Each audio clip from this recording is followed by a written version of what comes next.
Olá, meus queridos, como vão vocês? Imagine você ter em mãos o livro, talvez o maior livro já escrito, um livro completamente imparcial, um livro completamente acurado historicamente, onde ele conta, a partir de novembro de 69, quando o Paul vê que os Beatles haviam ido por ralo, como seria a vida dele daqui para frente. Temos um jornalista que decidiu arrebanhar tudo em diversos capítulos e o primeiro deles que vai de novembro de 69 até dezembro de 73, quando Paul lança o Band on the Run, a gente tem um livro onde que conta toda a depressão, quase um alcoolismo, mais uma virada de mesa, uma tentativa de renascer, e ele renasceu, mostrar sua genialidade, brigar com os críticos, fazer o que o público dele queria, o que ele mesmo queria, abraçar seu amor, ter uma família, ter uma banda e olhar no espelho e ter um respeito próprio. E foi isso que o Paul McCartney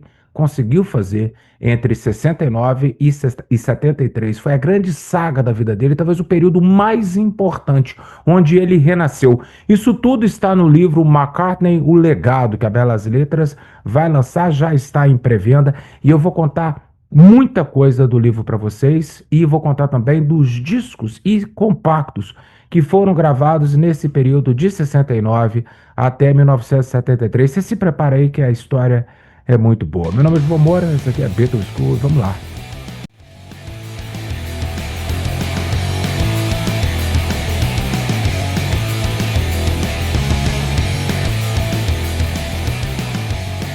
Olá, meus queridos, vamos lá mais uma vez, vamos falar de Paul McCartney. Eu ainda não tenho o livro em mãos, apesar de eu ter trabalhado na revisão técnica dele e tal, porque é um livro onde várias pessoas trabalharam, porque é um livro muito profundo. O autor disse uma vez que ele se baseou no tuning do Mark Lewison. Isto está na introdução do livro. Eu tenho aqui a minha versão em inglês, com a capa vermelhinha. A Belas Letras fez uma capa bem mais bonita. É uma tudo da Belas Letras, por incrível que pareça, sempre se você comparar com as versões originais e o tratamento que a Belas Letras dá, eu particularmente eu gosto muito, né? Mas esse livro ele é dividido, né, em diversas etapas, né?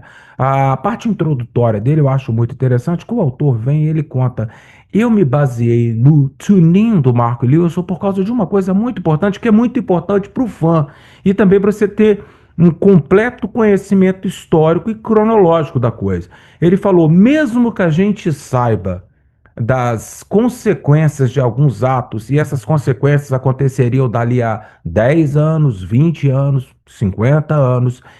O Tunin e esse livro, eles têm uma coisa muito legal. Eles não citam o que vai acontecer. Você vai lendo o livro com a informação que tinha naquela época. Por quê? Porque o autor ele foi muito sincero. Ele fala: eu não tive acesso ao Paul McCartney agora, né, já com 80 e tantos anos, eu não tive acesso a ele nem a MPL, né? O que que eu tive de acesso? Eu tive acesso porque, como ele era um jornalista, ele entrevistou o Paul por toda a década de 70, 80, 90. Então ele falou: eu tenho muito material, o qual o Paul não pode me dizer. Por quê? Porque ele pega sobre determinado. Um exemplo, eu vou falar ali de Live and Let Die, né? Que tem uma história muito profunda de Live and Let Die. Então ele conta, o Paul já mudou essa história algumas vezes, né? Talvez ele relembrou, talvez ele inventou algo parecido. O que que acontece? Eu tenho a entrevista dele que ele deu na época, então está no livro, na parte de Live and Let Die, a opinião do Paul e dos membros dos Wings daquela época, né? Se mudou a opinião lá em 1986, dane-se, a gente está falando ali de 1973. Então ele falou que ele se baseou no Mark Lewison, o qual o Mark Lewison, ao ler o livro, elogiou bastante e virou o livro de cabeceira dele. Não apenas dele, mas também um outro que leu e também escreveu até a introdução da segunda parte, que é de 74 para frente, né, que a Belas Letras deve lançar nos próximos anos, né? O Peter Jackson, que fez o Get Back e tal. Então, o que aconteceu, meus queridos? Como é que o livro começa? Ele começa com essa introdução e aí ele já vai. É muito interessante que a gente tem uma data e é muito simbólico, porque ali é o início, a primeira quinzena de novembro de 69. Por quê? Porque até outubro ainda o Paul ainda estava em Londres e tentando mastigar aquilo ali, entender o que que fora aquele encontro com o Ringo e com o John ali no prédio da Apple, o qual o John fala: você tá sendo meio bobo, eu não quero fazer show. Então o Paul se vê naquela situação ali, e ele realmente ele pensa assim: bom, acabou.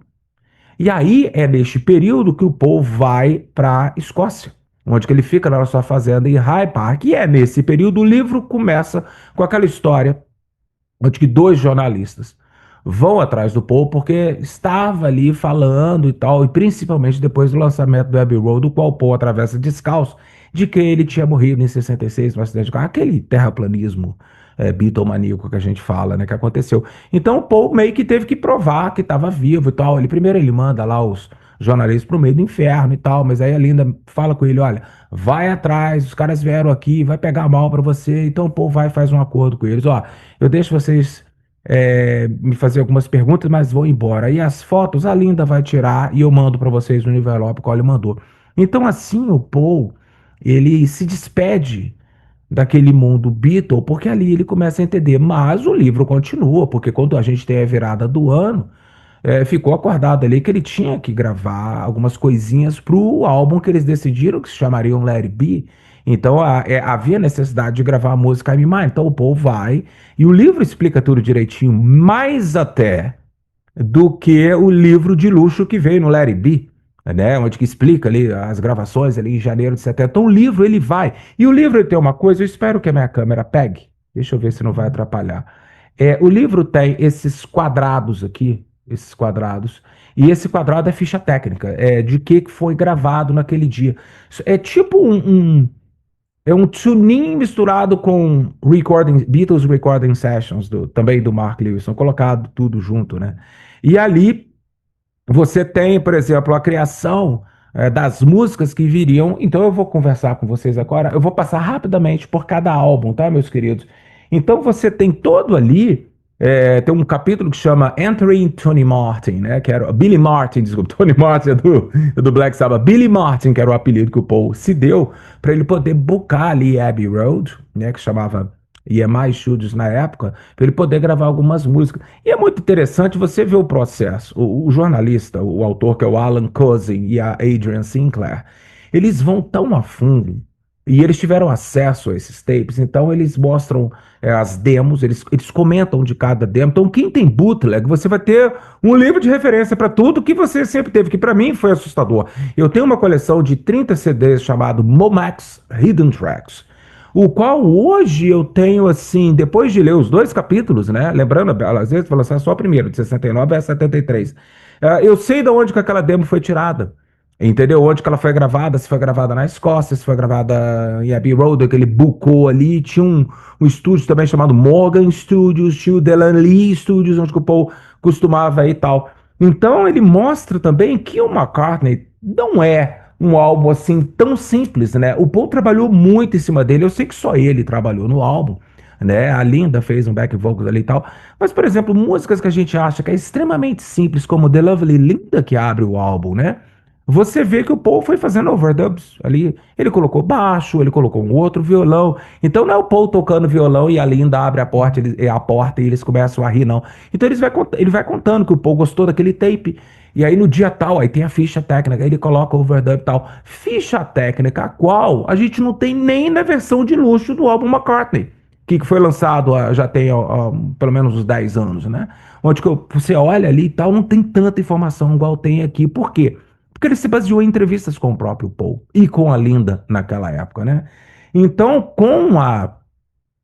o lançamento do McCartney, aí conta, gente, em detalhes, aquele período para mim é crucial, né? Que é aquele fevereiro, março, abril, onde o John e o George já viam ali, eles já tinham acordado com o Alan Klein, né, cara, e tal, de tentar empurrar o disco do Paul para mais pro meio do ano, para não competir com Let It Be. Isso tudo é esmiuçado. Lembra daquele livro que eu sempre falei com vocês, que é A Batalha pela Alma dos Beatles? Cara, aquilo ali parece um fascículozinho, um encarte de CD, comparado à profundidade que tá aqui. Aqui tá tudo, né? E você sabe o dia que o Ringo foi lá e o Paul manda o Ringo pra fora e tal, então ele conseguiu entrevistar o Ringo contando como foi e tal. Então é muito detalhe que às vezes até você se pega assim, uau, é muita coisa pra minha cabeça. É um livro para você ler com calma. E é um livro também que me fez apreciar os álbuns. Quando o Paul vai embora para Nova York para poder gravar um novo álbum, porque eles sofreram muitas críticas sobre o McCartney, né? Inclusive até dos outros três, né, e tal. Então, durante a gravação do álbum, que viria a ser o Ram, enquanto o Paul estava lá em Nova York, isso em 1970 ainda, né? Final de 70. É ali que numa dessas viagens que o povo volta para a Escócia, aí ele chama o seu cunhado, o John Eastman, e ali conversando naquelas planícies ali da Escócia, aí ele fala, olha, só tem um jeito de você sair das garras do Alan Klein, é você processar os outros três, né? E você tá com o cara, o Alan Cousin que escreveu, ele te coloca de certa forma, parece que você tá lá andando naquelas planícies com o Paul, sabe? Mas sem ser piega, sem ser aquela coisa falsa. Sabe quando você dramatiza uma coisa real num filme? Aí você fala assim, como é que o cara sabe o que o cara falou? Não, ele se baseia porque ele entrevistou o John Eastman, entendeu? Pro John Eastman falar, não, eu lembro de estar lá com o Paul e tal. Aí ele deixa o Paul sozinho, o Paul sai andando. Quando ele volta à noite, o Paul fala, tá bom, pode entrar na alta corte daqui de Londres para poder processar os outros três. E como que o Paul sofreu, cara, para poder. Ele falou: eu tô processando meus irmãos, né? E é feito de uma forma muito visceral, né, cara? O livro. O livro te conta mesmo. Se você não quer saber, pula a página. Entendeu? Ao mesmo tempo que o Paul vai embora depois dali para os Estados Unidos e ele continua a gravar. E você tem toda ali saber como que o David Espinosa veio para gravar a Another Day e qual a genialidade do Paul para ele criar Another Day. E o Spinoza dá a entrevista contando, ele falava que parecia ser uma música simples, mas as camadas e mais camadas e tal. Aí depois, como que o Paul contratou o Danny Syle para ser o baterista, aí conta a história de todos os bateristas que foram ali num apartamento em Nova York com uma bateria, assim, no canto, o qual o Paul fala, vai ali, toca ali rock, toca reggae, toca uma música tal, jazz e tal. E o Paul foi, aí ele pega o Danny Syle e pega o David Espinosa, mas o David Espinosa não poderia ficar, porque ele tinha, né, o Paul tinha uma mania um pouco louca de trabalhar, às vezes ele não ia, às vezes ele levava as crianças, soltava as crianças no estúdio, qual profissionais.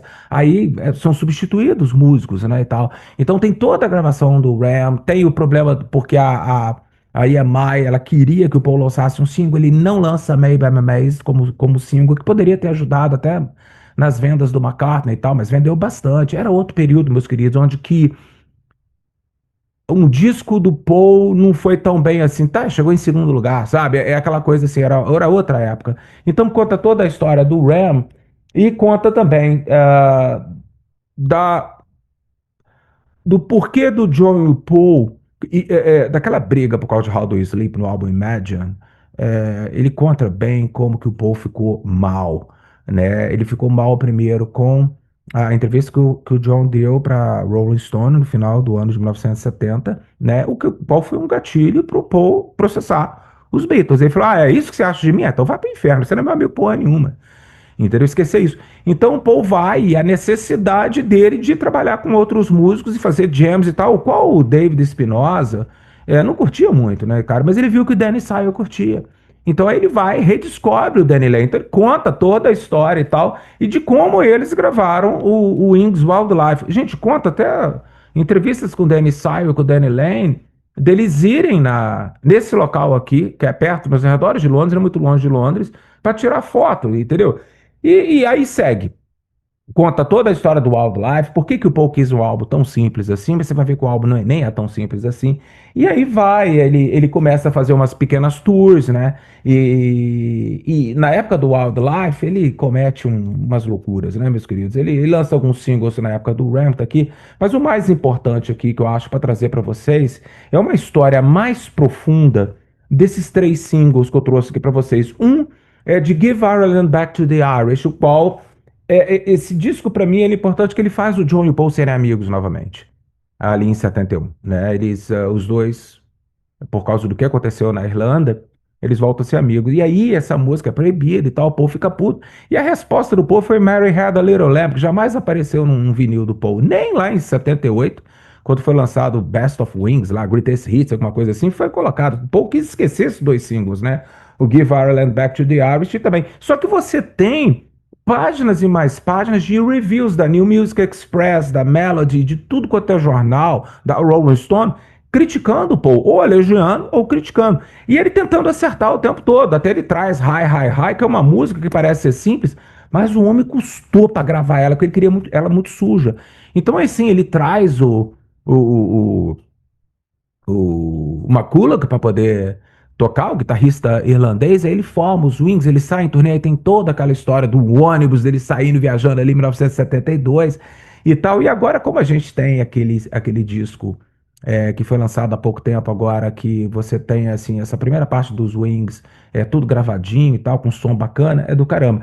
Tem também o grande drama, né? Que esse disco aqui foi extremamente dramático, né? Porque ele sempre tentou fazer com que os Wings eles tivessem uma cara aí que não fosse só a banda do Paul McCartney, né? Então ele monta um álbum duplo com músicas ao vivo e tudo quanto é tipo de. Era quase um álbum branco.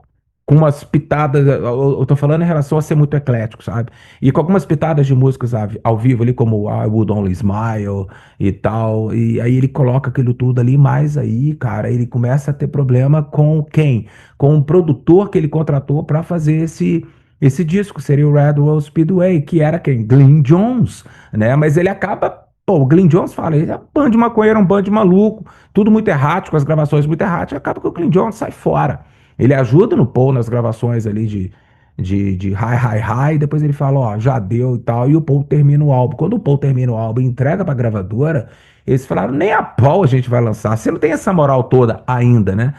A gente não vai lançar, a gente quer um disco mais McCartney. A gente quer Paul McCartney, não quer saber desses Wings, né? Então tirou todas as músicas que os outros cantavam. E isso, cara, isso fez com que os outros integrantes dos Wings encolhessem. Tipo assim, pô, a gente não é nada, a gente é uma banda de apoio do Paul, né? Ficou muito descarado. E aí saiu o Red Rose Speedway, como vocês conhecem, né? Então isso tudo criou uma crise dentro dos Wings. Isso tudo, gente, mas isso é contado em muito detalhe. Eu tô voando aqui para contar para vocês. E é o detalhe. E vai o Henry McCulloch e o Danny Syle vai mostrando como insatisfeitos eles estavam. O Danny Lane também, mas o Danny meio que segurou as ondas. Por quê? Porque os Eastman conversaram com o empresário do Danny Lane. Falou assim: ó, eu até vendo o passe dele, tá, mas tem que acertar, ele tem que lançar um disco solo aí e tal. O Paul tem que produzir e tal. Então o Paul vai ajudando para poder tirar o Danny Lane das garras desse empresário dele, né?